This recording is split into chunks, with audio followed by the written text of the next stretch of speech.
పూర్తిగా తప్పుడు ప్రచారమని మంత్రి నారా లోకేష్ స్పష్టం చేశారు.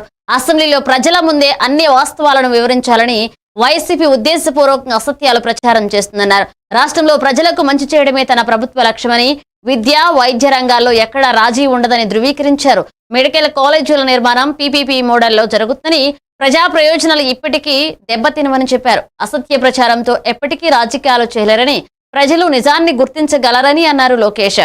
ఇక వైసీపీ భయంతోనే బయట కూర్చుని ఆరోపణలు చేస్తుందన్నారు. అభివృద్ధి కార్యక్రమాల్లో ప్రభుత్వం వెనకడుగు వేదని, విద్యార్థులకు మెరుగైన అవకాశాలు కల్పించడమే లక్ష్యమన్నారు నారా లోకేష్. గౌరవ ముఖ్యమంత్రి గారు ప్రధానమంత్రి గారు కలిసారు అధ్యక్ష. నిర్మలా సీతారామన్ మేడం గారిని రాత్రి 12:38 మా దగ్గర ఫోటో ఉంది, కావాలంటే మీ అందరు కూడా పంపిస్తా. రాత్రి 12:38 కూర్చున్నారు, మీటింగ్ జరిగింది.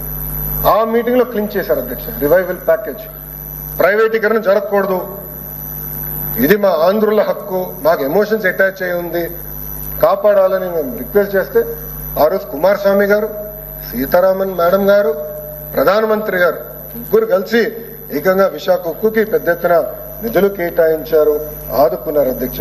ఇది మా ప్రభుత్వానికి ఉన్న చిత్తశుద్ధి అధ్యక్ష. మేము ఎప్పుడు ఢిల్లీకి వెళ్ళినా ఆంధ్ర రాష్ట్రం గురించి అడగంగా తప్ప సొంత ప్రయోజనాలు, సొంత కేసులు అవి మాఫీ చేసడానికి ఏనాడు మేము ఢిల్లీ గడపలు తొక్కలేదు అధ్యక్ష. అధ్యక్ష, on record I want state అధ్యక్ష, 11,500 కోట్ల రూపాయలు కేటాయించిన దాంట్లో ఇప్పటికీ 9,800 కోట్ల రూపాయలు RINL అకౌంట్లో డిపాజిట్ చేసిన ఘనత కూడా ఎన్డీఏ ప్రభుత్వానికి అధ్యక్ష. ఏదో మాటలు కాదు, ఏదో జియో ఇచ్చేసి చేతులు దులుపుకుంటాం కాదు, డబ్బులు ఇచ్చాం, రివైవ్ కూడా చేశాం అధ్యక్ష. అధ్యక్ష, గత ప్రభుత్వం అంటే వైకాపా అధికారంలో ఉన్నప్పుడు ఒకే ఒక ఫర్నెస్ నడిచేది అధ్యక్ష, ఓన్లీ 1 ఫర్నెస్. ప్రొడక్షన్ కెపాసిటీ ఆనాడు ఎంత అధ్యక్ష? కేవలం 48%. సుమారుగా 25,000 కోట్ల అప్పు ఉండేది అధ్యక్ష.